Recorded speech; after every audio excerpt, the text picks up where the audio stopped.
Bom, boa noite a todos. A gente vai dar seguimento ao nosso conteúdo de procedimentos especiais.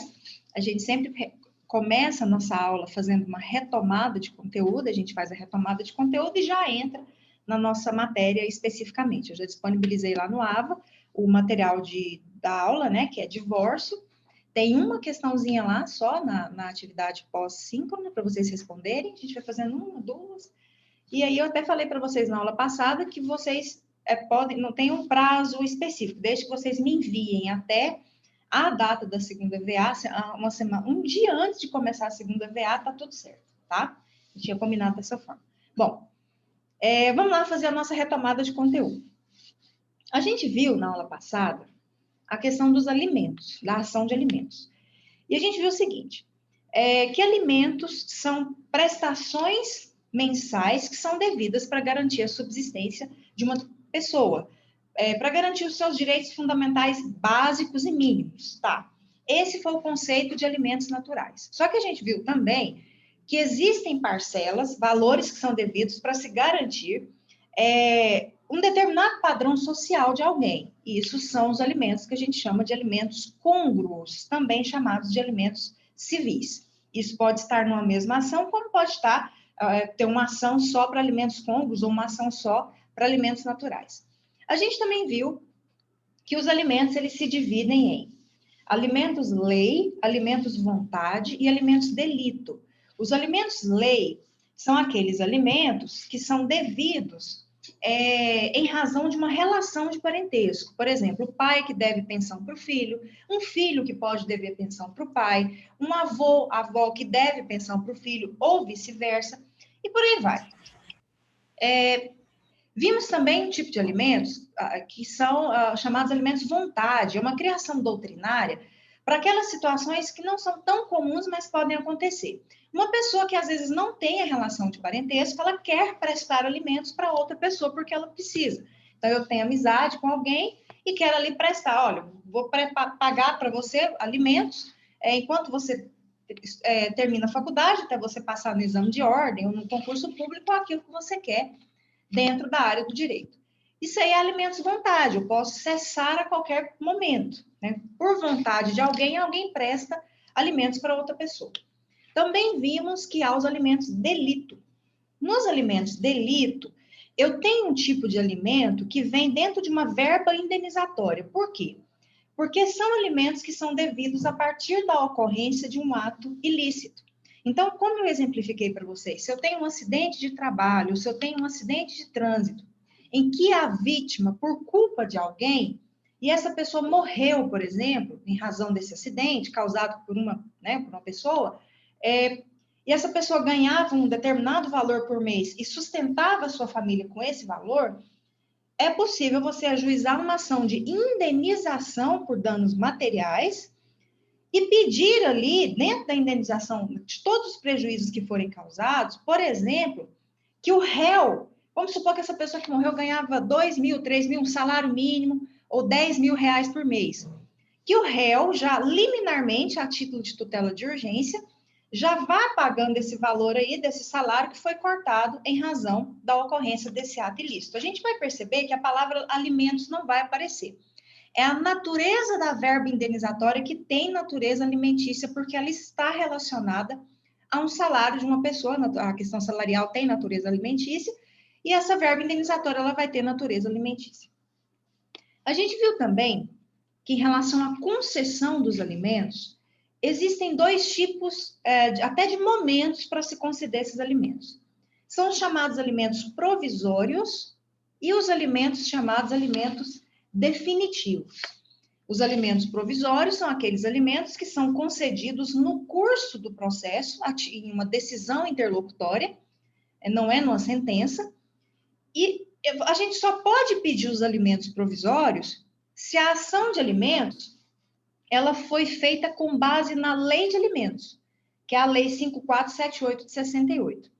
Se não foi concedido, se a lei de ação de alimentos não está embasada nessa lei, a gente não pode pedir alimentos provisórios. O que a gente pode pedir é uma tutela de urgência cautelar para assegurar um determinado direito aí no curso do processo, como acontece na ação de investigação de paternidade acumulada com alimentos. Isso pode acontecer e acontece com muita frequência.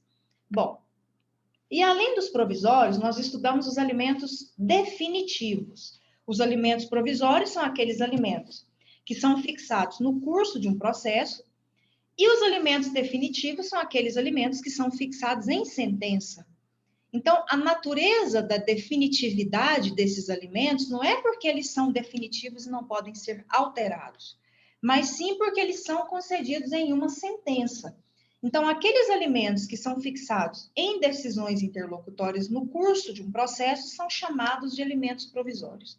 Aqueles alimentos que são fixados em uma sentença são chamados de alimentos definitivos.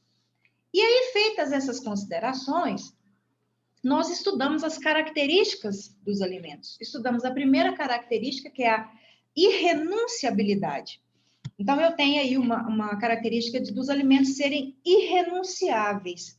Eles são irrenunciáveis, entretanto, essa regra ela não vai se aplicar para cônjuges ou companheiros. Se vocês estiverem atuando, por exemplo, num divórcio ou em uma dissolução de união estável, é perfeitamente normal que aconteça de cônjuges renunciarem o direito a alimentos entre si. Olha, nós vamos nos separar, nós vamos nos divorciar, eu não quero pensão alimentícia sua, também você não quer pensão alimentícia minha, enfim, fica tudo resolvido. A questão é que, em relação aos menores, aos filhos, e aí incapazes, esses alimentos, eles são irrenunciáveis. Então, fica aquela questão, mas eu não estou precisando de alimentos nesse momento. Então, você, na sua petição inicial, vai ter que dizer o seguinte, neste contexto, os filhos menores não necessitam da prestação alimentícia e deixam de exercer esse direito. Vocês não vão, mas podendo exercer futuramente, caso precisem. É totalmente diferente do que escrever que os menores renunciam o direito aos alimentos. Se vocês fizerem isso, o que vai acontecer é que ou o próprio juiz ou o Ministério Público, no primeiro parecer que ele for fazer naquele processo, ele já vai colocar que os menores não podem renunciar a esse direito, porque os alimentos têm uma característica de serem irrenunciáveis, tá? Bom, a outra característica dos alimentos é a sua incedibilidade. O direito a alimentos, ele é incedível. Eu não posso pegar o direito a alimentos que eu tenho e ceder para a Letícia, por exemplo, nem vice-versa. A Letícia não pode... a Letícia tem direito a receber pensão alimentícia, né? Alguém da família dela deve pensão alimentícia para ela. E a Letícia fala, não preciso dessa pensão alimentícia, quer passar o direito para a Jéssica. Isso é incedível. Então, são direitos que são... A gente não pode... A gente faz muita cessão de direitos. A gente já viu termos de cessões de direitos acontecerem para várias situações. Por exemplo, cessão de direito de posse, por exemplo. Isso acontece muito. Não existe a cessão de direito de pensão alimentícia, porque os alimentos são incedíveis. Outra característica que nós temos em relação aos alimentos é a sua impenhorabilidade. Os alimentos, verbas, prestações alimentícias, elas não podem ser penhoradas. Você pode estar devendo um banco, por exemplo, e você recebe pensão alimentícia. Esse valor jamais vai poder ser bloqueado para satisfazer a dívida que você tem perante o seu credor aí, em relação à dívida mesmo. Então, a pensão alimentícia ela é impenhorável. Não pode recair penhora sobre essa dívida, sobre a prestação alimentícia. Uma outra característica é a incompensabilidade que nós estudamos, ou seja, as prestações alimentícias não podem ser compensadas com outra dívida. Então, suponhamos que uma pessoa deve pensão alimentícia para outra, por mês. Essa pessoa paga por mês aí 5 mil de pensão alimentícia. Essa pessoa que recebe, ela está devendo 15 mil para essa pessoa que paga. Aí vai lá no processo e faz um pedido aqui, olha, essa pessoa me deve 15 mil e eu tenho que pagar 5 mil por mês de pensão alimentícia para ela. Então, eu vou pedir para que seja abatida aqui 3 meses para eu não pagar. Vai ser indeferido pelo juiz. Por quê? Porque dívida de pensão alimentícia, ela é incompensável. Não dá para compensar parcelas de pensão de alimentos. E aí a gente vai para uma característica que é uma das características mais polêmicas dessa obrigação de alimentar, dos alimentos, que é a característica que a gente chama de irrepetibilidade. O que é a irrepetibilidade dos alimentos? É a que dá mais polêmica nas situações aí que vocês vão enfrentar pela frente. Os alimentos, uma vez pagos, eles são irrestituíveis. Eles não podem ser restituídos. Então, uma pessoa que pagou pensão alimentícia um determinado tempo, e por algum motivo ela não precisa pagar mais, e nessas situações o que mais acontece são naquelas ações de investigação de paternidade em que há uma acumulação com os alimentos, e aí o juiz vai lá, dá uma liminar para o suposto pai já ir pagando aquela prestação alimentícia, e ele vai pagando, paga 1 mês, 2 meses, 3 meses, 5 meses aí, um salário mínimo. É muito difícil chegar a um salário mínimo quando não se tem essa certeza. Geralmente os juízes fixam um patamar mínimo mesmo, aí 30%, 40% do salário mínimo pela incerteza, mas ao mesmo tempo para se garantir pelo menos um mínimo de sobrevivência para quem precisa até o deslinde desse processo. E aí vai lá, faz a coleta do material para o DNA e abre, né? Faz a abertura do exame e vê que a pessoa não é pai da criança. E aí vocês estão atuando na defesa dessa pessoa. A primeira reação que eu já vou dizer para vocês dessa pessoa, eu quero meu dinheiro de volta. E aí vocês vão ter que arrumar aquela forma, né? No direito a gente tem que arrumar algumas formas de falar alguma coisa, né? E dizer o seguinte, olha, não tem como.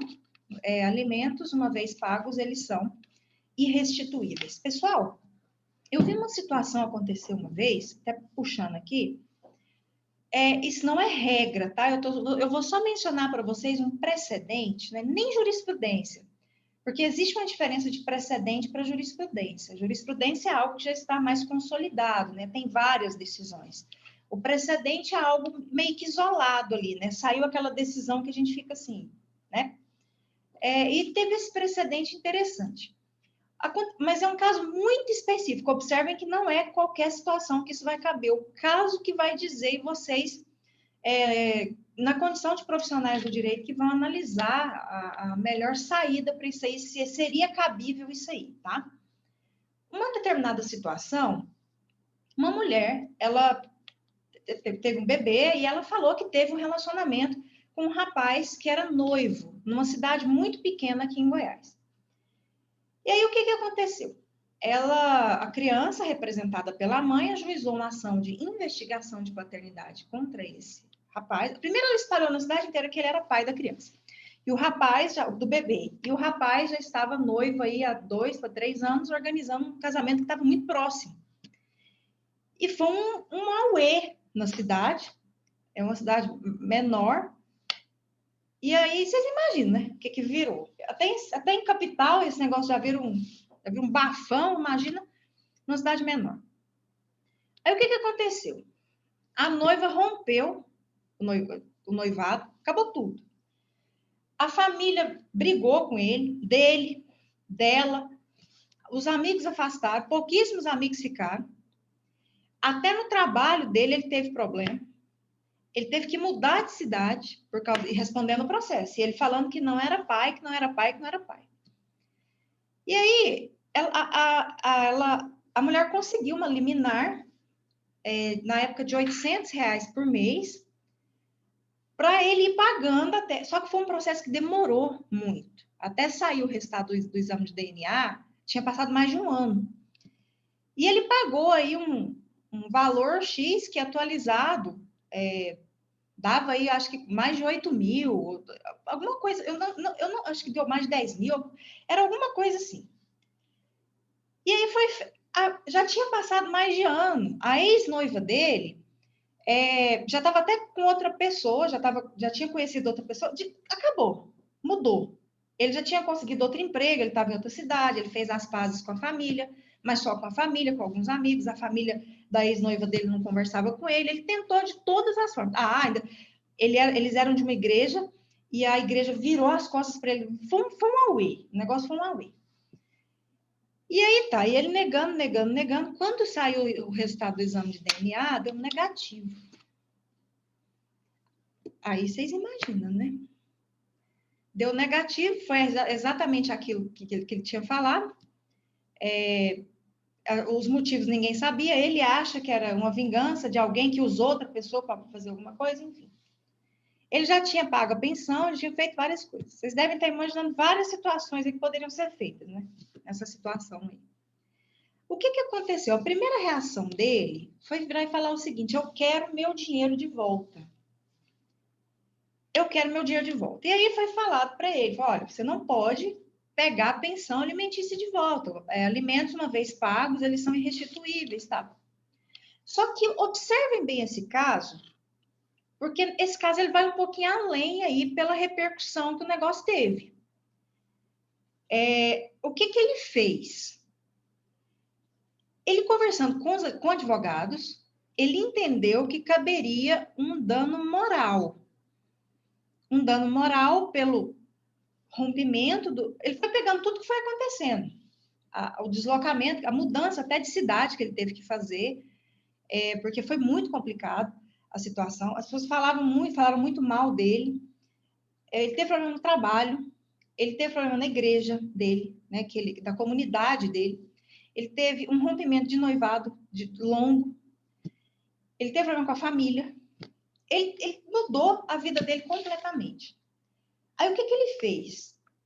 Ele ajuizou uma ação de indenização por danos morais contra a mulher, contra a mãe daquela criança, não foi contra a criança, contra a mulher.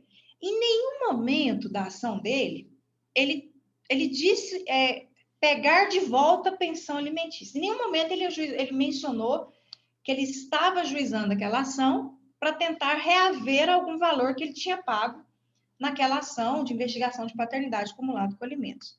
Ele ajuizou essa ação de indenização por danos morais, ele levou muitas testemunhas para a audiência de instrução e julgamento. E engraçado que o pedido dele de indenização, porque talvez daria uma indenização até maior, o pedido de indenização dele contra a mulher foi exatamente o valor que ele havia pago a título de alimentos. Então, ele poderia ter colocado o valor que ele quisesse ali de indenização por danos morais. Mas ele fez uma conta certinha de quanto ele tinha pago de pensão alimentícia, ajuizou a ação e pediu exatamente aquele valor. E deu até um valor quebrado ali, não era um valor muito exato. Ele ganhou a indenização por danos morais. Em nenhum momento na sentença, a sentença se referia a uma compensação por pensão alimentícia que ele havia pago. A sentença foi muito clara que, em razão, porque a gente pensa assim, o fato de um processar o outro, isso já gera o dever de indenizar? Não. O acesso à justiça, né? Vocês já pensaram se cada pessoa que processar a outra for devolvido com um processo de indenização por danos morais? Então, a mera ação de uma pessoa contra a outra, em face da outra, não gera essa indenização, o direito à indenização, mas é um caso em que houve especificamente várias perdas, várias mudanças, vários constrangimentos, rompimento de noivado, enfim, várias situações. E aí ele conseguiu reaver assim, ele conseguiu uma indenização exatamente no valor que ele havia pago a título de pensão alimentícia. Eu não sei dizer para vocês o que virou depois, a gente só conversando sobre esse assunto dentro mesmo dos ambientes ali dos advogados, tratando desse assunto, a gente não sabe exatamente o que aconteceu. Só que já havia passado muito tempo e né, as pessoas, a ex-noiva dele já estava com outra pessoa, enfim, as pessoas seguiram suas vidas e aí eu acredito que só tenha continuado e ele tenha pego de volta. Ele achou uma forma de pegar de volta esse valor, mas a título de indenização. Em nenhum momento foi restituição de pensão alimentícia. Então, eu sei deste precedente que eu deixo aqui para vocês. Essas investigações de paternidade acumuladas com alimentos, que as pessoas às vezes querem o dinheiro de volta, e a gente sabe que não pode, porque os alimentos são irrestituíveis, mas existe esse precedente, não porque teve uma investigação de paternidade acumulada com alimentos, mas foi a repercussão da alegação de que ele poderia ser pai daquela criança no contexto de uma traição, uma suposta traição, que gerou um transtorno muito grande perante a comunidade que ele vivia, abarcando família, igreja, a rotina dele, o trabalho, e aí ele teve o direito à indenização concedido no valor daquilo que ele pagou. É o único precedente que eu tenho aqui para vocês relacionado a transtornos decorrentes de uma investigação de paternidade em caso que não é pai. Mas observem que não é uma situação normal. Aqui a gente tem várias situações aí que foram ocorrendo em razão do que foi alegado, né, que ele seria o suposto pai dessa criança. Foi mais a repercussão dele ser o suposto pai da possível traição do que a própria ação em si, porque a própria ação em si não daria um direito à indenização. Fica aí esse caso para vocês, é um precedente, né, que existe, e algumas ideias aí para vocês ventilarem se um dia se depararem com algo semelhante. Bom, e aqui continuando, a gente viu aí o procedimento, as outras últimas características, né, ainda na retomada de conteúdo, a variabilidade dos alimentos, ou seja, os alimentos, eles podem ser revistos a qualquer tempo, existe a ação, que é a ação revisional de alimentos, existe a ação para exonerar, parar de pagar a pensão alimentícia. Então, existem várias situações que podem rever aquele valor que foi fixado a título de alimentos. Basta que ocorra uma alteração econômica na situação financeira das partes. Então, se tiver aí uma alteração econômica na situação financeira de quem está recebendo ou de quem está pagando, é possível, sim, que haja uma revisão, porque, para quem está fazendo as anotações, ou depois vai assistir novamente essa aula, anotem isso, os alimentos, eles não fazem coisa julgada. Os alimentos, uma vez fixados por sentença, não fazem coisa julgada, eles podem ser revistos a qualquer tempo.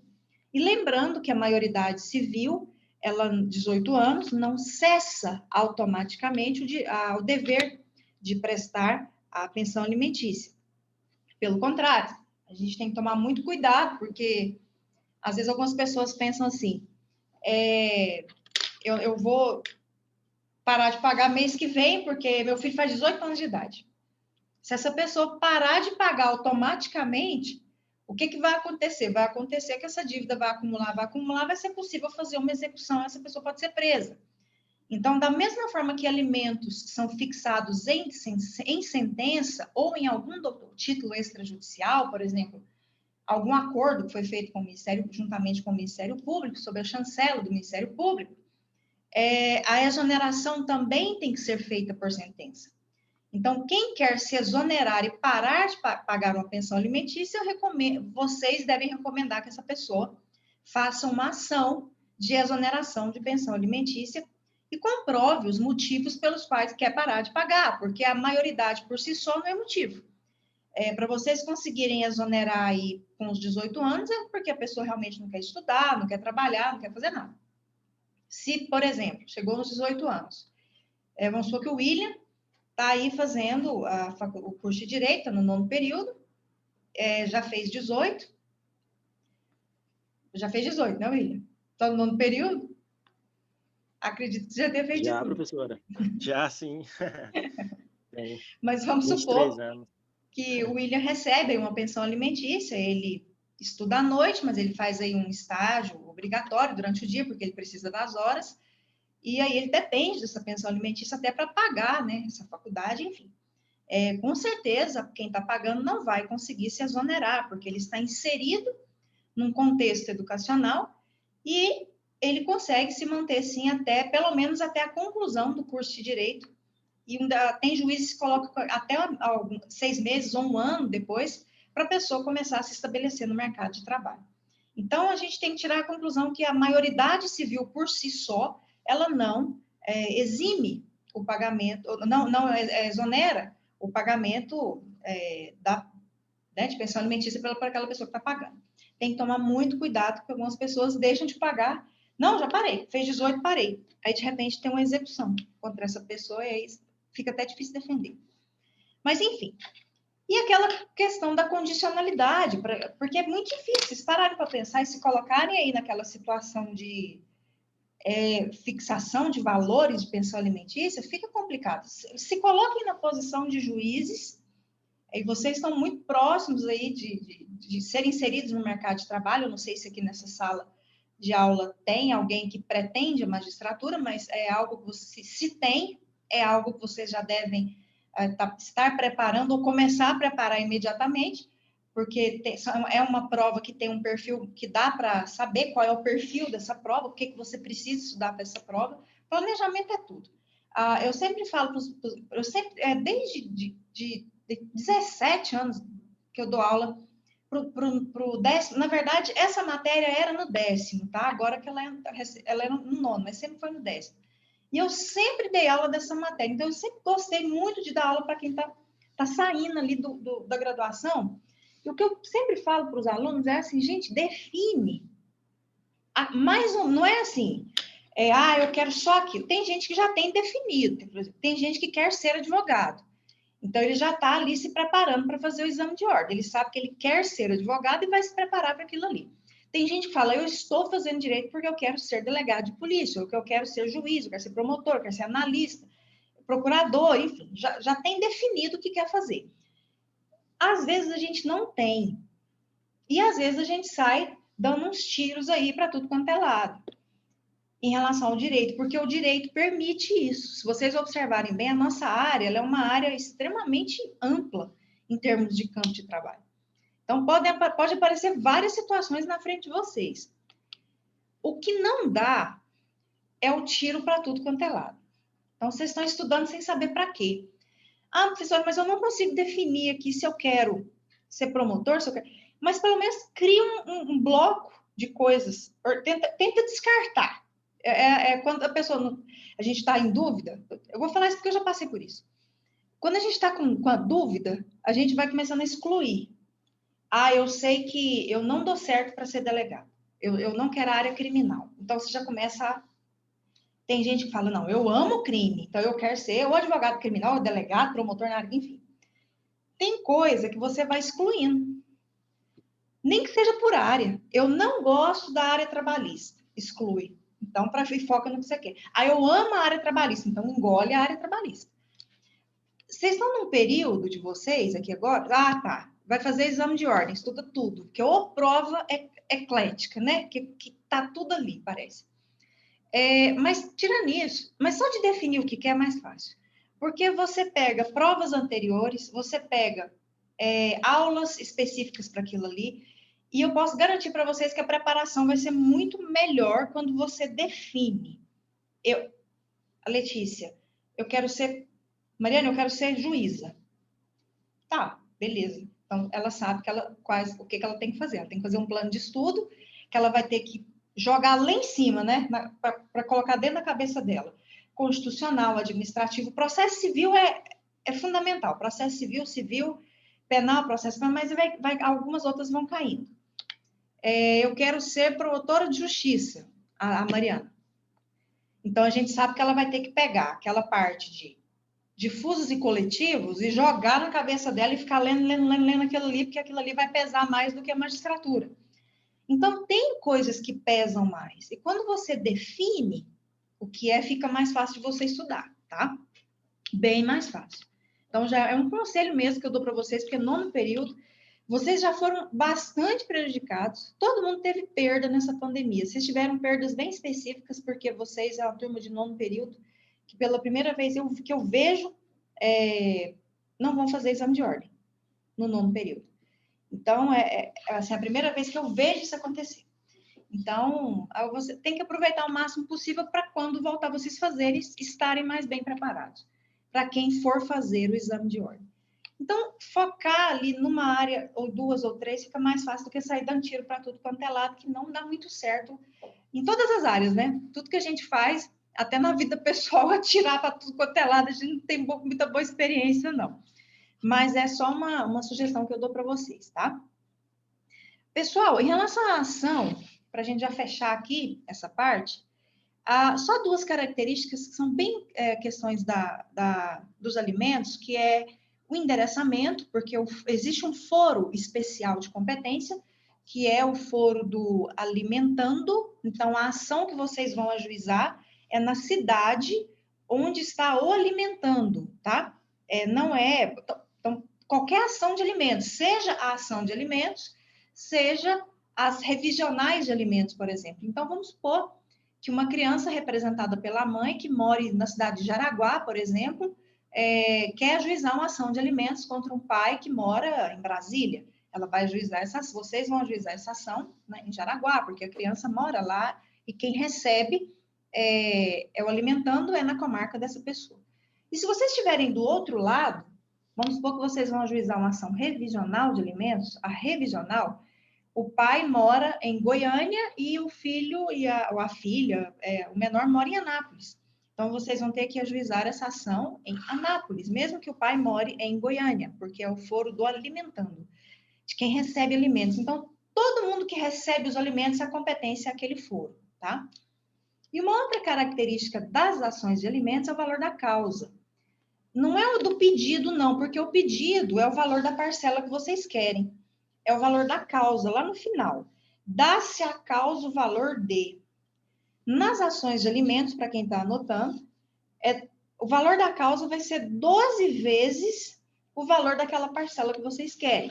Então, se vocês estão fazendo ação de alimentos e vocês estão pedindo R$1.000 por mês de pensão alimentícia, dá-se à causa o valor de 12 vezes 1.000. Então, vai ser R$12.000 o valor da causa de vocês. Sempre vai ser assim, não muda. Ah, professora, mas na execução de alimentos também é assim? Não. Suponhamos que vocês vão ajuizar uma ação de execução de alimentos, que já foi fixado, colocado em algum título, por exemplo, extrajudicial. E aí, vocês colocam lá, vocês pegam o valor da dívida, uma pessoa ficou acordada que pagaria um salário mínimo e tem 5 meses aí de atraso, e vocês fazem essa ação de execução de pensão alimentícia e vão colocar um valor da causa. Na execução, essa regra não se aplica. Na execução, vocês vão pegar o valor atualizado da dívida e vai ser o valor da causa de vocês. Então, a regra de 12 vezes a parcela é na ação de alimentos, não se aplica na execução de alimentos. Quando a gente falou de execução de alimentos, a gente estudou que existem as duas formas de se executar a pensão alimentícia. Se for por título executivo extrajudicial, nós temos a ação de execução de pensão alimentícia, com base no artigo 911 do Código de Processo Civil. Vocês vão fazer uma petição inicial e vão montar um novo processo, que é uma ação de execução de pensão alimentícia. Se for um título judicial, ou seja, a pensão alimentícia foi fixada em sentença, vocês vão fazer a execução dos alimentos por meio do cumprimento de sentença.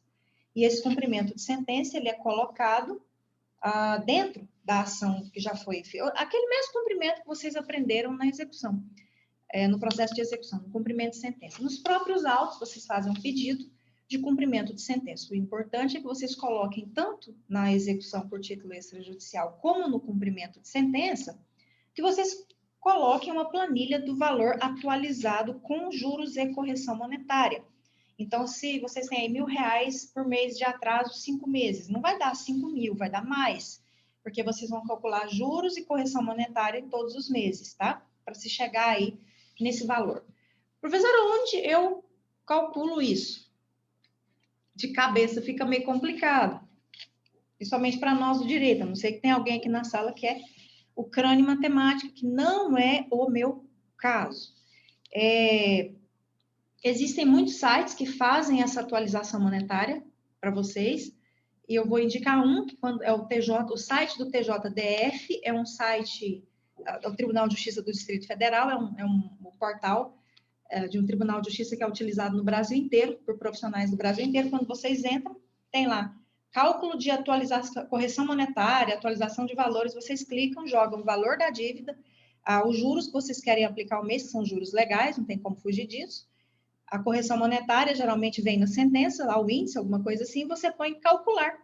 E aí, quando você coloca calcular, já vai aparecer o valor atualizado para vocês. Vocês podem até imprimir e juntar isso que foi feito. Então, só uma recomendação, quando vocês quiserem fazer uma atualização de valor, vão lá no site do TJDF, bem no cantinho esquerdo, assim, vocês vão achar lá a atualização de valores e ele faz sozinho para vocês. Graças a Deus, a gente tem algumas ferramentas, mas eu acho que tem outras também, tá? Eu só estou lembrando do TJDF, que é o que a gente utiliza mais, mas com certeza vocês devem encontrar outras também para fazer essa atualização para vocês. O importante é que apresentem o valor de forma atualizada. Bom, e na aula passada nós fechamos o conteúdo falando dos meios de coerção para se receber valores na execução de pensão alimentícia, porque tem 2 meios. Ou você executa pedindo a prisão, daquela pessoa, referente até as 3 últimas parcelas que se venceram, e as que se vencerem, forem vencendo no curso do processo, ou sob pena de penhora de bens, que aí vocês podem pegar o total do valor da dívida e jogar sob penhora, ou fazer dos 2 procedimentos, pedir até as 3 últimas prisão, as anteriores penhora, aquilo que nós conversamos na nossa aula passada e nós fechamos com isso. E até contei para vocês o caso da menina que tirou o namorado lá da prisão por dívida de alimentos e vendeu quase que o cabelo para pagar a dívida de pensão alimentícia que ele tinha dentro de um contexto de uma traição que aconteceu, e ela descobriu que ele era pai de uma criança que apareceu aí no meio do relacionamento deles, né? Que foi uma situação muito complicada que a gente viu acontecer lá no MPJ do curso de Direito. Mas, enfim, ficou alguma dúvida, gente, em relação a isso? Da aula passada para cá? Do que eu falei hoje? Ou a gente pode seguir? Pode seguir, professor. Podemos seguir? Beleza, Mariana, beleza, William. Deixa eu só pegar aqui, então, os tópicos para a gente seguir.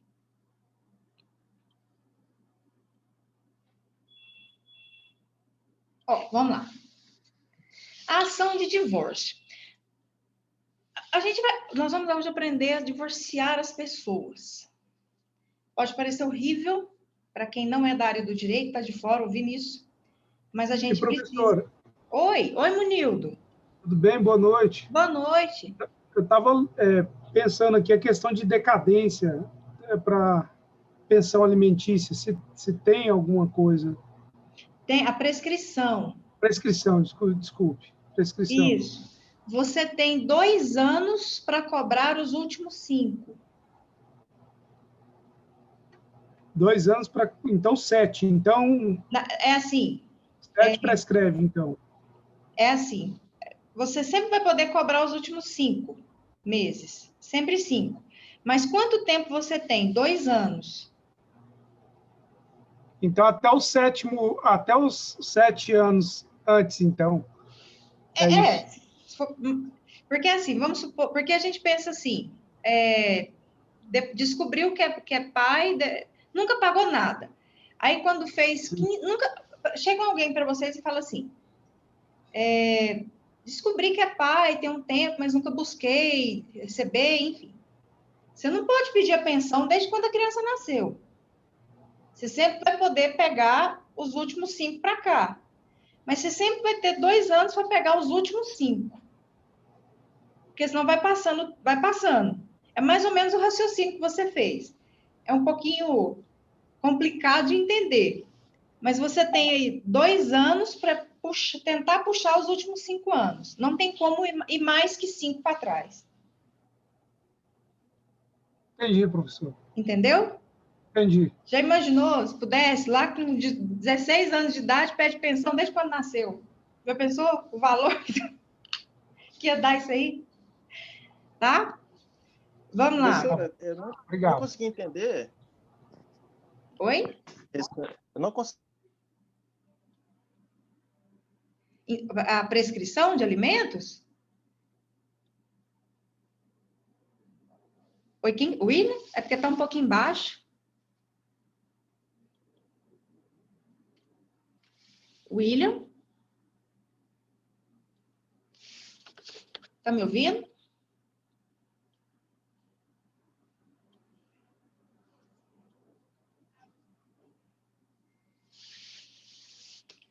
Gente, alguém tá me ouvindo? Ou é só o William que eu não tô conseguindo ouvir? Alguém só me dá um oi aqui se tá me ouvindo.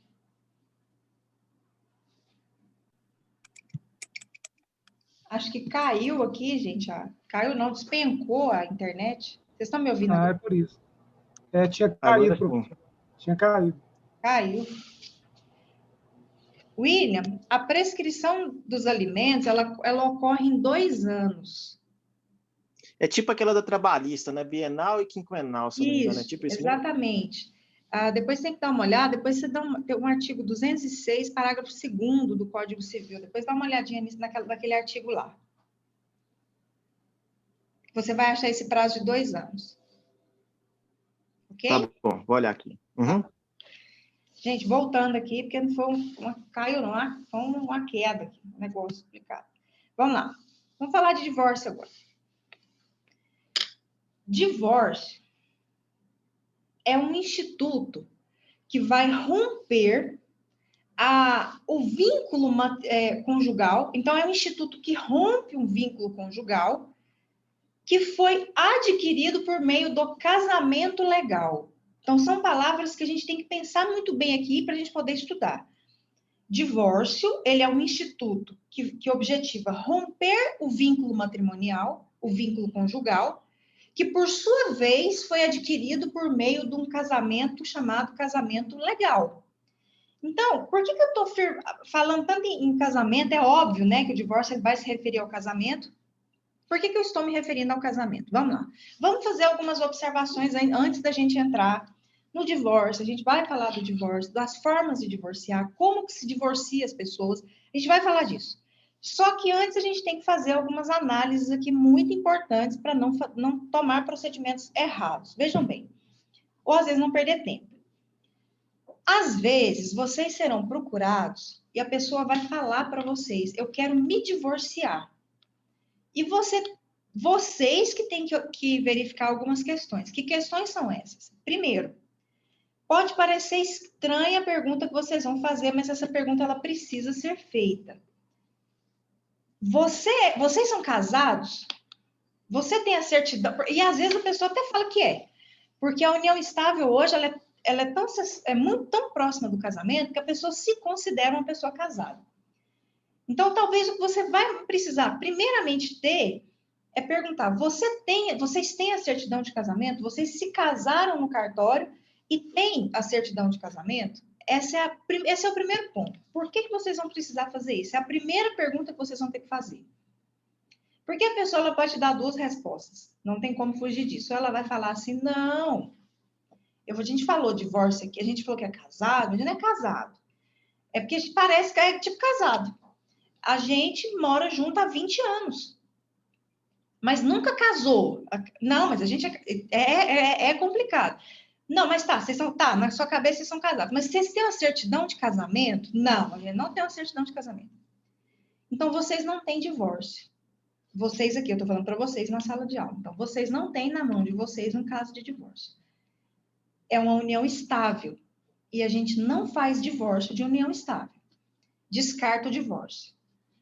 Agora você tem uma união estável, você vai continuar com as perguntas aqui para essas pessoas ou para a pessoa que procurou vocês. Aí você pergunta, tá, então vocês moram juntos há 20 anos. Em algum momento, vocês foram num cartório e fizeram algum documento sobre isso? Porque os cartórios fazem a declaração de união estável. Hoje, se você chegar num cartório, vamos supor que o Marcos... ele tem um relacionamento, ele mora aí com uma pessoa há 2 anos, namora com uma pessoa há 2 anos, por exemplo, 3 anos, e aí o plano de saúde está pedindo, alguma coisa, geralmente acontece assim. Aí ele vai num cartório amanhã, de registro civil, chega lá e fala assim, vocês fazem declaração de união estável? O cartório fala, fazemos, agora. Fala que o documento, basta esse documento, e que vocês assinam, o casal sai do cartório com uma declaração de união estável, como é pública, um documento público. Então, comprova que eles têm foi reconhecido em cartório essa união estável. Tá, mas isso não é casamento, é uma união estável. Vocês podem ter uma situação que o casal tem esse documento. E vocês podem ter a situação que o casal não tem o documento. Não, a gente mora junto há 20 anos, mas a gente não tem documento, a gente tem história. A gente tem filho junto, a gente tem casa junto, a gente comprou bens, a gente tem uma história de vida. Ok. Então, mas vocês querem se separar, né? Geralmente se fala divorciar, essas pessoas geralmente vão falar divorciar. E aí, o que você precisa fazer? Se vocês estão num caso de dissolução, na verdade, de união estável, não é divórcio. A ação correta vai ser a ação de dissolução de união estável. Então, vocês não têm um divórcio aí nessa situação de vocês. Se duas pessoas que estão em união estável querem se separar, a ação não vai ser divórcio, vai ser uma ação de dissolução de união estável. O que vai mudar é se esse casal tem ou não esse documento. Porque se ele tem esse documento, já foi reconhecido. Então, você só precisa fazer a dissolução de união estável. Nessa ação de dissolução de união estável, você discute guarda de filhos, você discute a pensão alimentícia, vocês discutem a partilha de bens, porque na união estável prevalece o regime da comunhão parcial de bens. Então, vocês podem fazer a partilha de bens como se fosse um divórcio. A questão é a ação não é de divórcio, a ação é uma ação de dissolução de união estável. Tá. Como vocês não têm um documento que reconhece, na mesma ação vocês podem fazer o pedido. Então, vocês podem fazer o pedido, por exemplo, de ação de reconhecimento. Deixa eu até anotar aqui. Isso é quando o casal não tem nenhum documento, tá? Que reconhece a união estável. Vocês podem fazer uma ação de reconhecimento cumulado com dissolução de união estável. Isso quando o casal não tem nenhum documento que reconheceu em cartório. Quando tem, é só juntar o documento e pedir apenas a dissolução da união estável. Isso na união estável. Agora, se vocês têm um casal que vira e fala que quer o divórcio, aí vocês fazem aquela primeira pergunta, tá? Vocês são casados legalmente? Tem uma certidão de casamento? Aí o casal vira e fala que tem. Não, eu tenho uma certidão, nós temos certidão de casamento. Aí agora você não tem união estável, você tem casamento. E aqui, então, vocês têm divórcio. Aqui sim é um caso de divórcio. A questão agora é saber qual modalidade de divórcio vocês têm.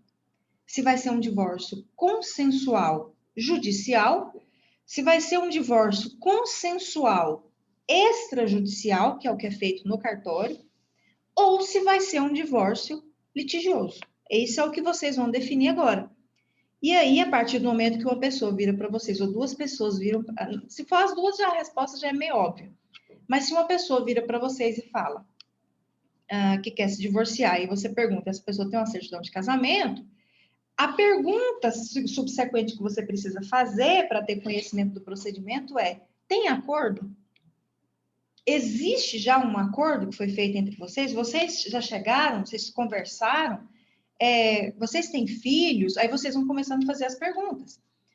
Vocês têm acordo? Vocês estão casados há quanto tempo? Vocês têm filhos? São menores? São maiores? Vocês têm bens? Esses bens foram adquiridos depois do casamento? Tem algum bem que é de doação? Tem algum bem que é de herança? Então, vocês vão investigando. E aí, chega, por exemplo, um caso de um casal que vira para vocês e fala assim, nós temos acordo, nós tentamos de todo jeito, não teve jeito, nós ficamos casados aí 3 anos, um casal novo, por exemplo. Nós não tivemos filhos e tivemos bens. Nós compramos uma casa, um apartamento e 2 carros, cada um tem o seu carro. Tá, e vocês têm acordo em relação a tudo? Olha, a gente tem, a gente quer divorciar, não dá mais certo, a gente quer, eu vou pagar uma pensão, porque ela se dedicou muito ao casamento aí nesse tempo, eu vou pagar, vamos supor, eu vou pagar uma pensão no valor de 3 salários mínimos por um tempo, até ela se estabelecer, ou vice-versa, pode ser a mulher que fala isso também, pode acontecer dos 2 lados. Eu fico com o apartamento, ela pode ficar com a casa, que é maior, enfim, ou do jeito que ela... Geralmente acontece, tá? É raro ter esses acordos, mas geralmente acontece. E aí, é isso. Então, você vê que tá perfeito. Não tem filhos menores, tem bens, mas tem acordo nesses bens, e aí vocês vão lá e sabem que vão fazer um divórcio consensual. E é perfeitamente cabível, neste caso, um divórcio feito no cartório. Não tem filhos menores, não tem nenhuma questão de guarda para ser discutida, apenas questão de bens. Bens não é empecilho para se fazer o divórcio extrajudicial. Ah, professora, mas se uma pessoa me procura, ela tem um patrimônio de 10 milhões de reais. Eu posso fazer no cartório? Pode, não exige. Boa sorte no pagamento do imposto. Mas não existe nenhum impedimento para que esse divórcio seja feito no cartório. Os impedimentos são mais ligados aos incapazes e menores.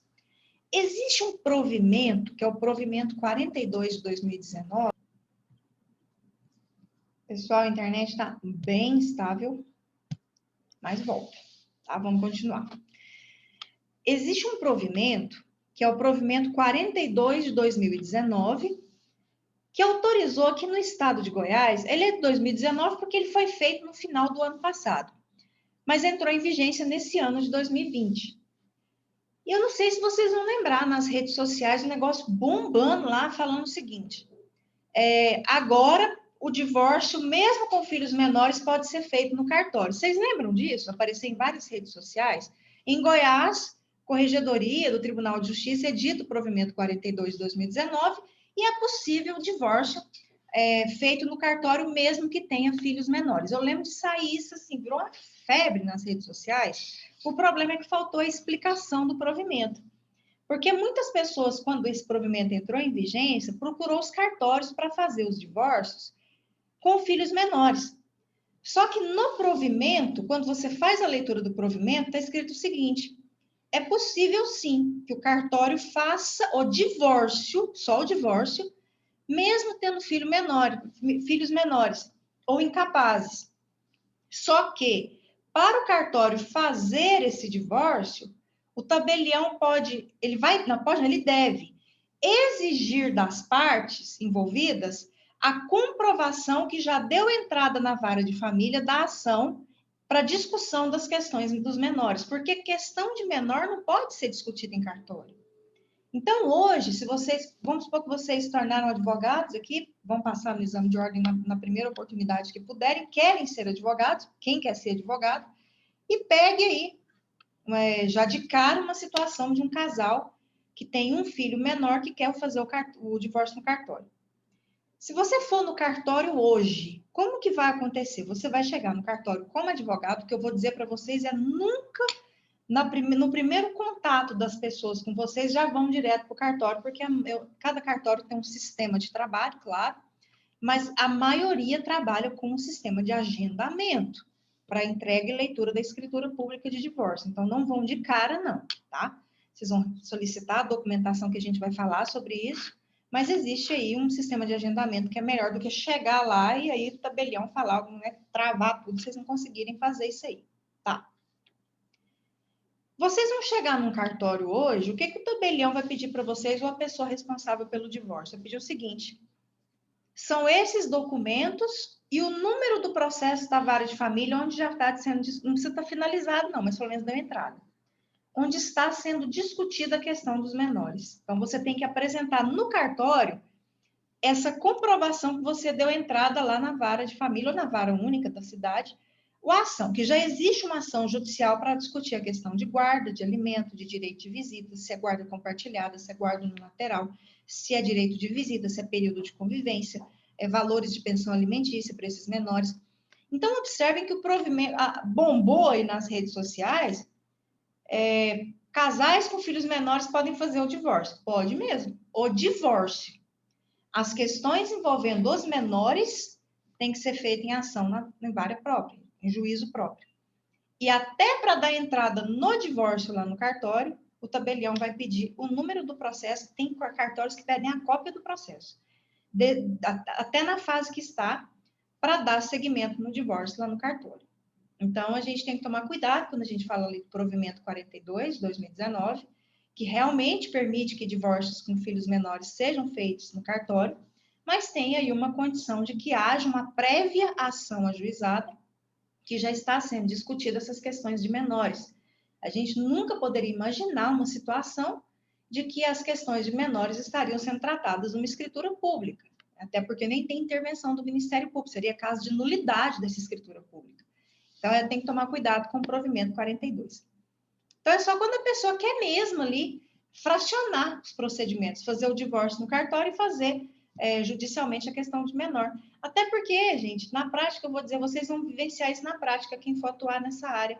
É desnecessário. Hoje, os divórcios estão sendo concedidos, até atualizando vocês, não sei se vocês estão acompanhando a jurisprudência, os divórcios estão sendo concedidos liminarmente. a título de tutela de evidência. Então, a pessoa ajuiza a ação de divórcio litigioso e tem todo um litígio ali envolvendo divisão de bens, guarda de filho, pensão alimentícia. E aí a parte requerente pede para o juiz já conceder o divórcio, porque o divórcio é um direito potestativo. É direito da pessoa se divorciar, não é obrigada a permanecer divorciada. Então, a jurisprudência já tá se firmando nesse sentido. Tem uma chuva de decisões, todo dia sai uma. A gente vê lá, juiz concede divórcio a título liminar em tutela de evidência. Então, o divórcio já é concedido no início do processo e o processo se segue em relação às questões que estão em litígio. A guarda dos filhos, a questão da partilha dos bens, a questão da pensão alimentícia. O processo segue. Com essa decisão inicial, a pessoa já consegue averbar o divórcio lá no cartório, ela já é uma pessoa divorciada. Ou seja, por que algumas pessoas querem isso tão rápido? Porque elas querem se casar de novo. Ou porque elas querem uma união estável, elas querem fazer uma declaração de união estável. Tem gente que já sai de um com o pé no outro. Né? Tem gente que gosta de casar, tem gente... Enfim, cada um está com seu gosto. Seu perfil. Tem uma questão, antes de entrar no divórcio, que eu queria tratar, não sei se vocês já ouviram falar, mas me deem um retorno aqui, aqui no chat, ou abram o microfone, se vocês já ouviram falar do contrato de namoro. Já, professora. Quem... Mas eu queria saber como é que fica no caso de... Não, professora, na verdade, eu queria te perguntar o seguinte. Como é que fica no caso quando a pessoa não tem nenhum documento, mas tem a união estável? Aí é isso que eu não acompanhei de você. Como que você dissolve? Como que rompe? Porque qual é o direito das pessoas? O direito é metade-metade? É. Na união estável, prevalece o regime da comunhão parcial de bens. Isso é por lei. Então, vamos supor que uma pessoa ficou em união estável 5, 10, 2, 12, 20, 30 anos, sem documento nenhum. Esse tempo que ficaram juntos, você vai ter que ajuizar uma ação de reconhecimento cumulado com a dissolução, faz os dois ao mesmo, o juiz reconhece que teve e dissolve ao mesmo tempo. E aí, todos os bens que foram adquiridos aí é metade. Dívida também é metade. Guarda de filhos também. E no caso do namoro, aí como é que fica? Quando, por exemplo, tem gente que namora há muito tempo, mas não mora junto, mas namora. Mas adquiriu bens juntos. Aí agora que a senhora vai falar, né? É isso aí que eu vou falar agora. O que acontece, gente? Acontece, quem é que namora há muito tempo?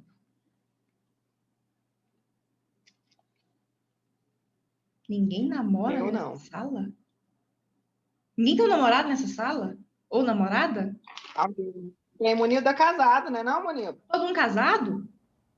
Não, eu estou em fase de separação, tem 3 anos, litigioso. Então tá pouco, geralmente é uns 5. Meninas, ninguém namora? Vocês vão falar pra mim que vocês não estão namorando? Não namoro, graças a Deus. Senhor, o que está acontecendo? Letícia, Jéssica, Pamela, Marcos, vocês não namoram, não? Namoram, mas tem pouquíssimo tempo, professor, então nem entra na conta. Então tá aquele negócio assim, tá quase indo. A Pamela namora. Casada, namoro? Então... Mas tem quanto tempo, Letícia? 2 meses? Acho que 5 meses. 5 meses. Não, então vou pegar seu exemplo. Vamos lá. Vou só vou usar seu exemplo. Vou usar um exemplo hipotético com você, tá? Porque você falou que a Pamela também. Então, vou pegar o exemplo aqui da Letícia, que tem um namoro de 5 meses, a Pamela... Põe aí mais ou menos quanto tempo de namoro, Pamela, que você tem para eu pegar aqui e mostrar para vocês uma situação. Vamos supor que o namorado... ali já dá a Letícia fica esperta, porque pode acontecer, e a Pamela... Fique esperto, tem esse negócio que eu vou falar aqui agora. Foi criado um contrato de namoro. Hoje, se vocês forem num cartório com o namorado de vocês falam, nós viemos fazer um contrato de namoro. Vai vir alguém, vai fazer um contrato de namoro para vocês. Tá.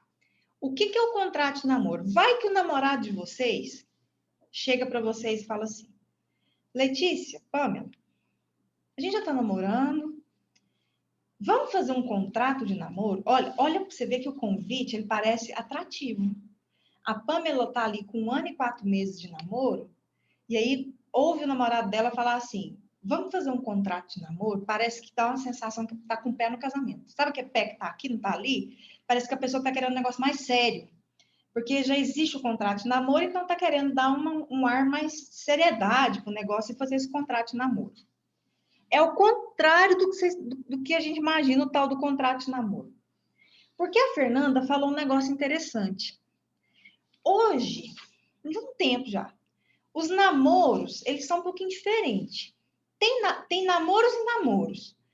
Tem namoro que a pessoa namora mal beija ali, né? Tá ali e vai até o casamento. Tem tipo de namoro assim. Tem namoro que não. Tem namoro que tá. Vamos pegar a Letícia, por exemplo. Ela tá com 1 mês, 2 meses, 3, 5 meses. No terceiro mês, o namorado dela começou a frequentar mais a casa dele. Aí, de repente, ele começou a dormir lá. Aí foi passando o tempo. Aí, de repente, praticamente ele estava morando lá, na casa dele. Estava comendo a comida da família dela, almoçando junto com todo mundo, já tinha levado a escova de dente, não, arranchou, aquela pessoa que arrancha lá na casa. Acontece. Então, a gente tem namoro e namoro. Vamos supor que a Pamela já está nesse contexto. Já está no contexto, nesse contexto. Ela já não sabe mais se ela namora ou se ela está numa união estável. Isso é porque são namoros de pouco tempo. Vamos pegar aqueles namoros de 5, 6, 7 anos. A pessoa está junto. Sabe aquele casal que você olha, até a gente fala assim, não, mas vocês são praticamente casados. A gente nem vê vocês dois separados. Parece que a gente só olha vocês dois juntos. Tem esse tipo de namoro. Então, hoje, os namoros, eles se misturam muito com algumas situações. Claro que existem vários tipos de namoro, mas pode acontecer de misturar. E aí, depois de um certo tempo, vamos pegar o exemplo da Pamela, que já está 1 ano e 4 meses, vamos supor que com 2 anos, vamos supor que no namoro eles começaram a comprar coisas juntos. No namoro, sem morar junto, começaram a comprar algumas coisas. Então, o que aconteceu? O que estava acontecendo muito? Estava acontecendo muito que as pessoas estavam namorando, começaram a comprar coisas demais juntos, não tinha bem uma casa para os dois, mas estavam sempre juntos, dormindo na casa de um, na casa de outro, da família de um, da família de outro. E aí queria o reconhecimento da união estável. Não como namoro, mas aquilo não deixou de ser namoro, aquilo era união estável. Por que estava fazendo aquilo? Para ter direito a metade daquilo que foi adquirido. Às vezes estava no nome só de uma pessoa, queria metade do que foi adquirido. Então, era uma questão complicada, né? Os namoros foram se misturando aí com as uniões estáveis. E o que aconteceu? Foi criado o contrato de namoro. O contrato de namoro é exatamente para evitar que alguém alegue que é união estável. Então, vamos supor que o namorado da Pamela e o namorado da Letícia vira e fala assim, meu bem, amor, vamos fazer um contrato de namoro.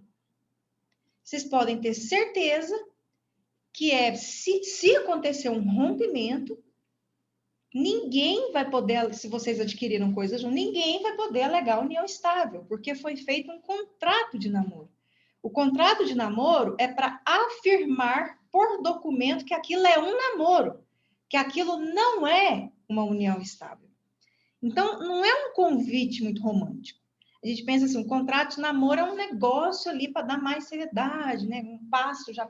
É pelo contrário, é para afastar uma possível situação de união estável. Então, se vocês já estão no namoro... Resguardar. Exatamente. Você faz um contrato de namoro porque a pessoa quer resguardar, às vezes, um patrimônio. Essa pessoa está ali... Vamos supor, a Letícia está ali comprando, a Pamela está ali comprando algumas coisas. Aí vai lá, elas vão comprar um carro. Ou então elas vão lá, ganham uma coisa, trabalham, vão lá, conquistam, compram um imóvel, um lote, um terreno, estão namorando. E aí, depois de 3 anos de namoro, 4 anos de namoro, 5, 6 anos de namoro, elas compraram, adquiriram aí um imóvel, ou um veículo, alguma coisa. No decorrer desse namoro, o que estava acontecendo? Terminava, a outra pessoa falava, não, isso aqui não é namoro, é união estável, eu quero metade daquilo ali. Foi criado o contrato de namoro exatamente por isso. Porque quando você faz o contrato de namoro, você descaracteriza qualquer situação de união estável. Ah, mas e se virar união estável, o que eu faço? Então, eu recomendo que vocês façam o distrato desse contrato, porque senão ele vai continuar. E façam uma declaração reconhecendo a união estável para esse contrato lá na frente não ser utilizado. Fez o contrato de namoro, contrato a gente só desfaz com distrato, rescindindo esse contrato. Então, se fez o contrato de namoro e querem que torne, aí sim, uma união. Olha, eu quero invalidar esse contrato, porque agora a Letícia, por exemplo, é a Pâmela. A gente fez, professora, a gente tem um contrato de namoro, só que a gente já está há 7 anos junto, está morando junto, e agora a gente quer tirar esse contrato. Então, façam um distrato a esse contrato e façam uma declaração no cartório de união estável que vocês estão juntos há tanto tempo, ou dali para frente, aí vocês que vão definir. É só para apresentar para vocês, para quem não conhecia o contrato de namoro, que o contrato de namoro, ele é muito claro. Ele é para fixar ali o território de que aquilo é um namoro, que jamais poderá ser alegado uma união estável para poder receber metade do que foi adquirido nesse tempo de relacionamento. Tá? Não é um passo à frente para chegar logo no casamento, não. Pelo contrário, para resguardar patrimônio, tá bom? Professora, e Oi, aí, Fernanda. quando um deles pede que seja, como é que fala, reconhecida a... Esqueci que você acabou de União falar. estável? União estável. É mais difícil, é mais fácil provar que tem união do que não tem, né? Não, porque, por a exemplo... união estável é até fácil de comprovar, por foto, por viagens. Hoje utiliza muito foto, viagem, Então, mensagens. então se a pessoa pediu, já era. Com certeza vai ter que partilhar com outro, né? Você já viu o caso de não ser aceito? Essa partilha, no caso de namoro? Difícil, né? Olha que tem 17 anos que eu trabalho com essa área. Ai, Nunca vi uma situação que não caracterizou mesmo. Vi situações de caracterizar só um período e descaracterizar outro. A pessoa queria comprovar que era mais tempo e o juiz entendeu que era só um determinado tempo. Gente, a gente pensa assim, essa área de família, às vezes a gente pensa que já viu de tudo. Hoje eu vi um negócio que eu falei, nunca vi um negócio desse na minha vida. Nesse tempo todo, desde 17 anos atuando na área de família. Hoje eu fui correndo fazer um atendimento, uma pessoa me ligou, falou, não, eu moro na cidade X, eu vou até você. Na verdade, tinha falado comigo no sábado. Eu pensei, gente, deve ser uma situação muito grave. Eu falei, não, vamos organizar isso para acontecer na segunda, vai lá, fazer o atendimento e tal. A pessoa tinha me mandado, Mariana, está confirmado hoje? À tarde? Eu falei, está confirmado, vamos lá para fazer. E aí eu só perguntei, é casa internacional ou é família? Família, eu já entendi o desespero. Quando eu vi o caso, até agora eu tô incrédula com o negócio que eu vou contar para vocês agora. A pessoa, ela simplesmente, ela foi fazer um processo para obtenção de cidadania e ela foi tirar a certidão de inteiro teor do casamento. Quando ela tirou, ela descobriu que ela está divorciada. Ela nunca fez uma ação de divórcio, ela nunca fez uma escritura pública no cartório, e ela puxou lá a certidão hoje para usar para outra coisa. Hoje não, foi no dia... Na quinta-feira, por isso que ela estava desesperada. Ela viu divórcio feito, averbado por escritura pública no dia tal, tal, tal. A pessoa falou, até o nome de solteira a pessoa estava. Aí eu perguntei, mas como que você foi divorciada? E aí, professora? Uai, aí que eu fui entender o contexto da história. Parece que ela tinha uma briga, um problema de uma rixa com a dona do cartório. E parece que a dona do cartório da cidade dela mexeu lá em alguma coisa e esse divórcio apareceu. Fernando, eu não sabia o que eu fazia. Eu ficava olhando para ela, eu olhava para ela e falava, eu sou casada e estou divorciada. Eu sou uma pessoa... A mulher está grávida de 5 meses ainda.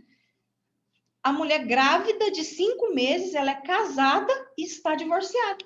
Está lá, divorciada desde agora, final de setembro desse ano.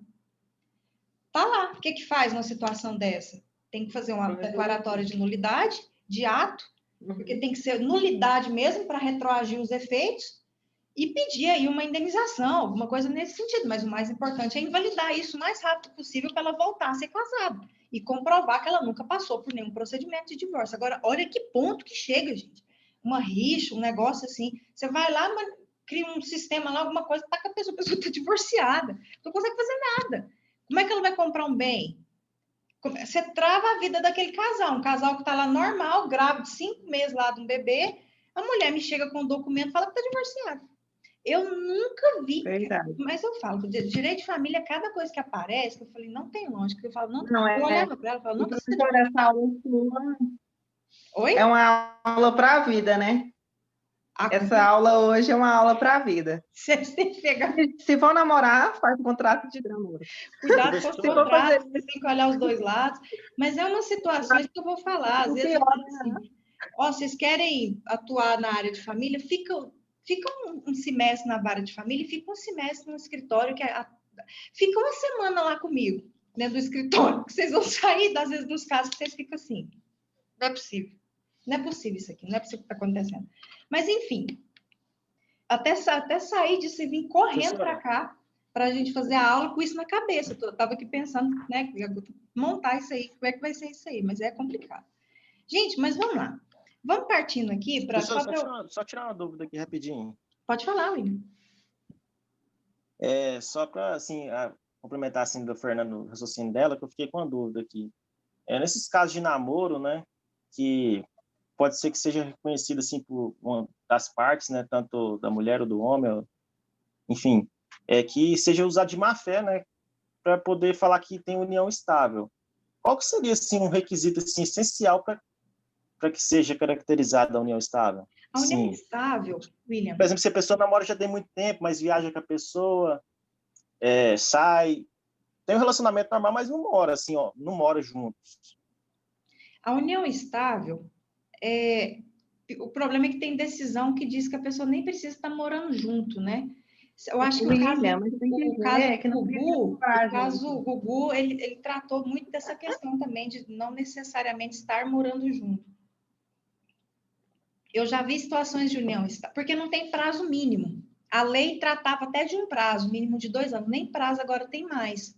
Por isso que ficou muito subjetiva essa questão da união estável. Eu já vi casos de união estável, William, ser caracterizada, por exemplo, o namorado dormia sempre na casa da família da namorada. Ele começou a morar lá. Ele não ia mais na casa da família dele. Ele ficava lá o tempo inteiro e parece que os dois meio que ele arranchou na casa da família da namorada. E aí eles ficaram uns 3 anos nessa situação. E aí a juíza, eles compraram um carro juntos nesse período e a juíza reconheceu que houve união estável porque eles estavam com uma relação pública e notória, como se... Na verdade, sempre nas sentenças utiliza assim, como se casados fossem. Viviam como se casados fossem. É muito subjetivo, William. Você na condição de advogado, vai ter que comprovar que houve a união estável, se você está atuando para quem quer comprovar, e você também vai ter muitos argumentos para descaracterizar a união estável. Não existe hoje requisitos objetivos para dizer assim, isso é uma união estável. A relação tem que ser duradoura, a relação tem que ser notória, o casal tem que viver como se casados fossem. Então, são esses os requisitos. Se você consegue demonstrar isso por meio de mensagens, contas pagas juntas, bens que são adquiridos. Então, por exemplo, nesse caso foi adquirido um carro. Então, vai um pouco além, entendeu? Então, vai depender muito do caso concreto, William, para caracterizar a união estável. Então, fica a dica. Terminou o namoro, termina de boa com a moça, porque senão... Mulher, guarda tudo, tem tudo. Pode ter certeza que mesmo se você não tiver uma união estável, ela vai dar um jeito de provar tudo. Depende. Às vezes vem do homem também, Fernanda. Às vezes a situação que vem da sua mulher, não. Claro, tem mulher que adquire mais coisas que homem também, é normal. Mas eu acho que a a mulher fica muito refém do homem, né? O problema é esse. Então, quando ela termina, ela se sente traída, porque ela ajudou o homem a conquistar tudo. Por isso que ela pede o reconhecimento. A família é uma área muito sensível para quem quer seguir essa área, tem que ter aquela sensibilidade mesmo de estar ali, porque vai além da profissão do direito. Isso é muito além do direito. Às vezes até vai um psicólogo, um lado psicológico que tem que ter muito grande, uma sensibilidade muito grande, uma disponibilidade muito grande, porque quem trabalha com questões de família o tempo inteiro, isso aqui está aqui mexendo. O tempo inteiro está tendo problema de família aparecendo aqui para você. Às vezes o cliente ligou 3 horas da manhã para mim, um problema. Mas, enfim, vamos lá, só para a gente fechar aqui uma ideia em relação ao divórcio. Tem até uma pergunta do Marcos aqui, que vai seguir agora o nosso raciocínio em relação à matéria. O divórcio, ele pode ser feito de... Nós temos 2 tipos aqui, nós temos o consensual e o litigioso. O consensual, ele pode ser judicial ou extrajudicial, que é o no cartório. E nós temos o litigioso. A gente vai estudar os 3, todas as características desses 3. O consensual judicial, o consensual extrajudicial, como que faz isso no cartório, o litigioso, tá? E ele perguntou, quais situações é possível o divórcio consensual? Marcos e todos vocês, o divórcio consensual ele só vai existir quando há acordo em todos os pontos do divórcio. Então, há acordo no divórcio, há acordo na pensão, ou há acordo nos bens, há acordo em tudo, na guarda, há acordo na visita, tem acordo em tudo. Então, você monta uma petição em que você apresenta para o juiz com aquelas condições, o que você vai pedir é a homologação judicial daquele acordo. Então, ele é muito mais rápido do que o divórcio litigioso. Litígio pode levar eu nunca vi resolver menos de 1 ano. Pode levar 2, 3, 4, 5 anos uma ação litigiosa aí envolvendo divórcio.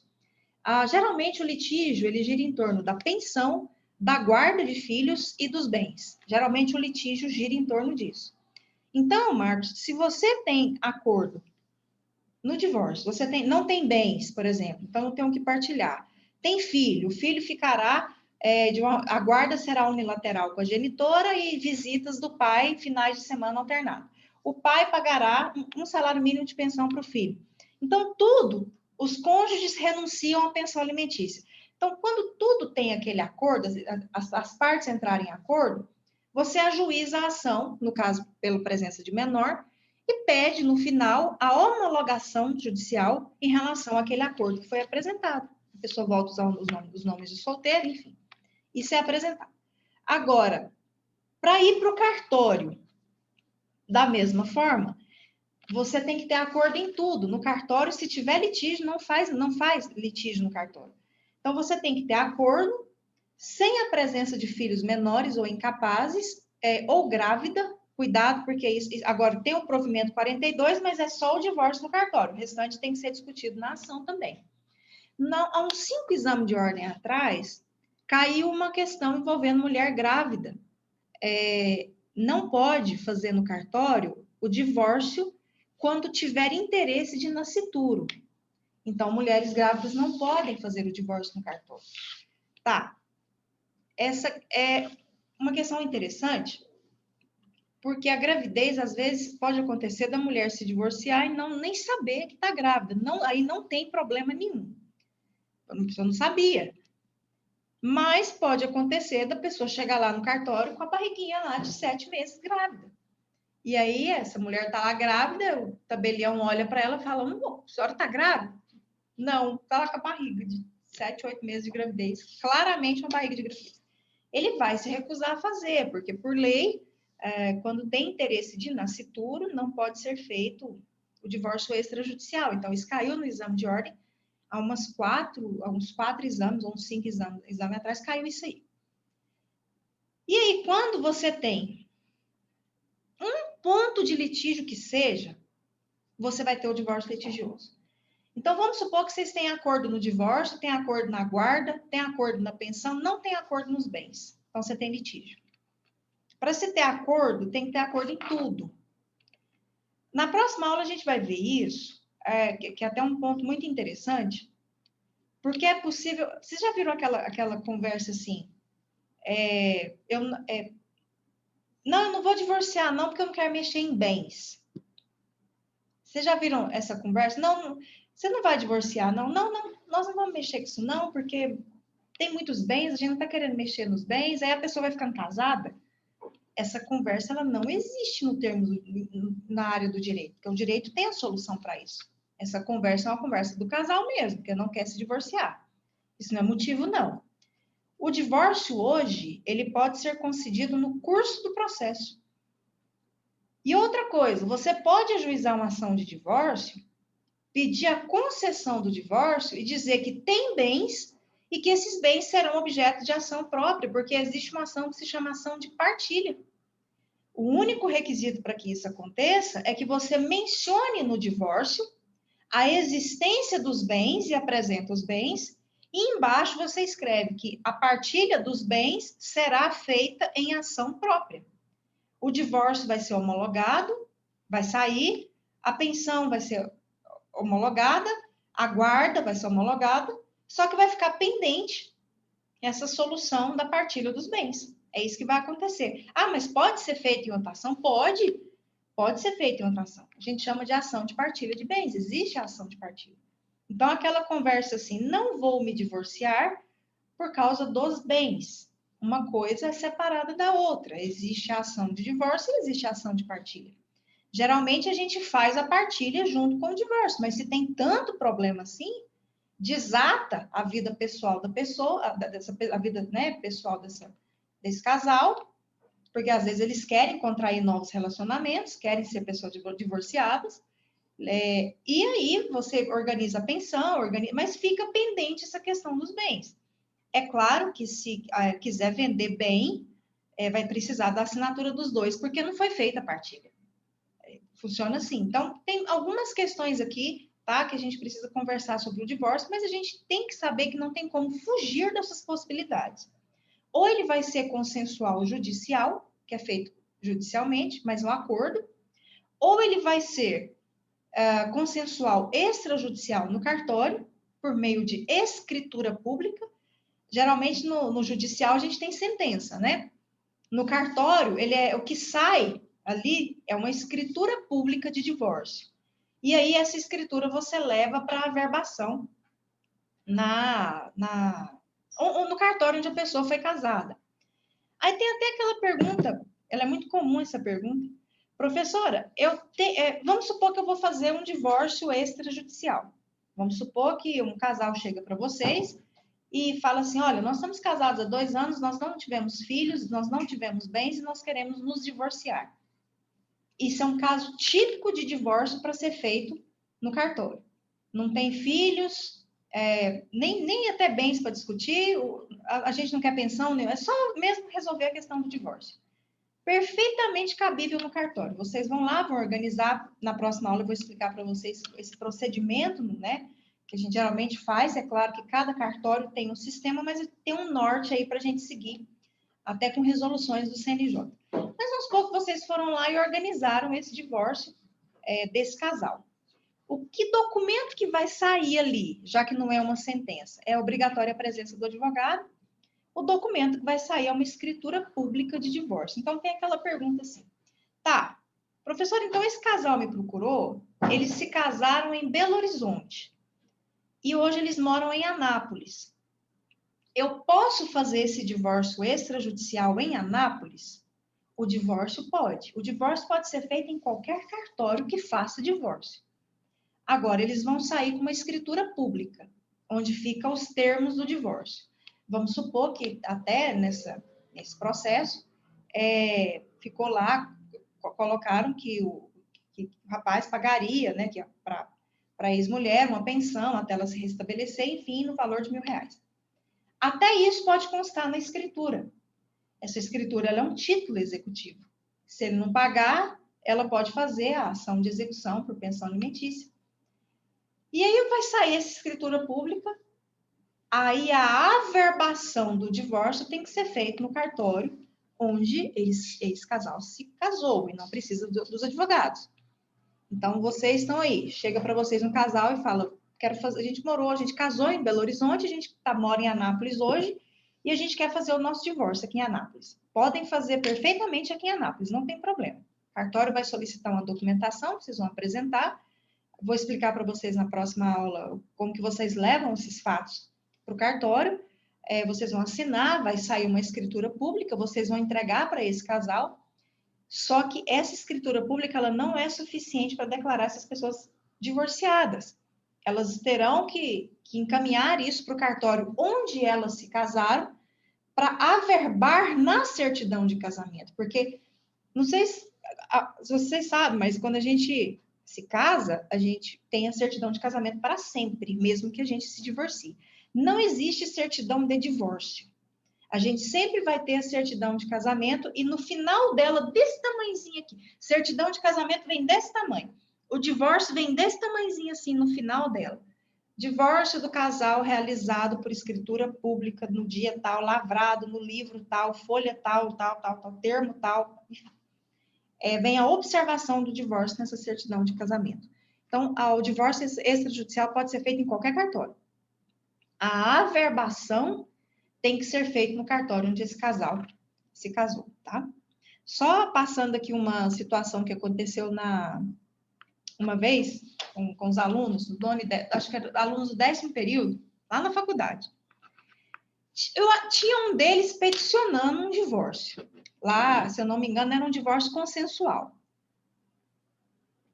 E aí, um virou para o outro e falou, tem gente que gosta desse termo, é um termo... Ah, desculpa. Marcos, esclareceu sua dúvida? Tá aí, Marcos? Depois dá um retorno, viu? Se esclareceu a sua dúvida aí nas situações. Consensual é quase impossível, né, professora? Porque concordar em tudo, foi isso que eu entendi. Tem caso, Fernanda, pode acontecer. Milagres acontecem, a gente tem que ter esperança nos milagres. Mas é possível sim, é possível acontecer. Agora, gente, a nomenclatura. Porque geralmente a gente usa os cônjuges, ou então as partes, ou primeiro requerente, segundo requerente, que eu vou explicar para vocês quando é o consensual. Quando é o consensual, não é um contra o outro, tá? São os dois pedindo a homologação judicial. Tem algumas pessoas que gostam de termos mais tradicionais. Por exemplo, cônjuge varão. E aí tem o feminino. É o ponto que eu quero chegar com vocês. Então, é possível que vocês encontrem petições com palavras mais tradicionais. Tem advogados que gostam dessas palavras, desses termos mais tradicionais. Tem gente que não. Põe primeiro requerente, segundo requerente, as partes, o casal, enfim. E aí, um dia, eu estava lá no NTJ, tem um tempinho já. E aí, eu passei lá, entrei lá e passei. Eu acho que eu fui conversar alguma coisa com a Aline, negócio de pesquisa. E eu sei que tinha um aluno, ainda podíamos estar lá presencialmente, foi bem antes da pandemia, já tem mais de ano isso aí. E aí eu vi um aluno gritar para o outro assim, fulano, o cônjuge varão é um homem, né? Aí eu olhei assim, fiquei calado, passei, fui resolver o que eu tinha que fazer, não fui entrar nisso. E aí o outro falou, uai, é lógico que é um homem. Aí o colega dele gritou assim, e da mulher, como que eu ponho aqui o feminino? Você sabe o que o menino falou? Cônjuge varinha. Cônjuge varinha. Gritou lá do outro lado. Todo mundo ouviu aquele negócio. Aí foi a hora que eu olhei assim, eu falei, varinha?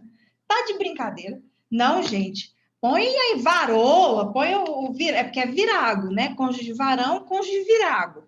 Até o varô, se quiser usar, usa o varô, mas varinha, tá de brincadeira.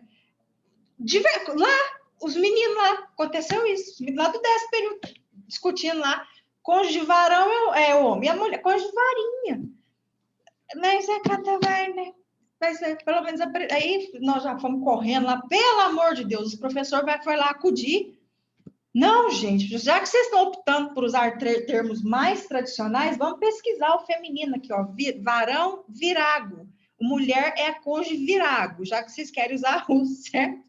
Ou então usa até o varoa, que vai, mas varinha não dá, né? Não dá. É isso. Gente, alguma dúvida na aula de hoje? Acho que a gente conseguiu introduzir algumas questões aí das diferenças da união estável para o divórcio. A gente precisa fazer essa diferenciação, tá? Principalmente com exemplos. Pamela e Letícia, eu só usei mesmo o exemplo de vocês para explicar o contrato de namoro, tá bom? Mas fiquem de olho nessas coisas aí de contrato de namoro. E obrigada por poder utilizar esses exemplos. E é isso. Tem alguma dúvida até agora? Porque na próxima aula a gente vai aprender a montagem dessas ações. A montar o divórcio extrajudicial, até o final dele, a montar o divórcio judicial consensual, a montar um divórcio litigioso. Isso a gente faz na próxima aula. E acredito que talvez a gente até entre no próximo conteúdo, que é a ação, que a gente chama, eu não sei se é possessória ou monitória, a nossa próxima matéria, mas é uma dessas aí, tá bom? Alguma dúvida? Não, professora, muito obrigada por essa aula. E resumindo, não casem, não namorem. Mas cuidado, contrata aí. Gente, tem uma questãozinha lá eu só estou colocando uma, no máximo duas, lá na pós-síncrona, para vocês fazerem, mas só lembrando que o prazo é até a segunda VA, tá? Então não precisa ficar mandando aí no período não, até a segunda VA. Qualquer dúvida que vocês tiverem, é só mandar durante a semana. Fala comigo aí a dúvida que a gente... Ou então anotem para a próxima aula que a gente esclarece aqui, ok? Tá bom, muito obrigada pela aula. Obrigada, eu que agradeço a presença de vocês aqui, tá bom? Abraço a todos. Boa noite. Tchau, tchau. Boa noite, gente. Boa noite. Boa noite. Boa noite.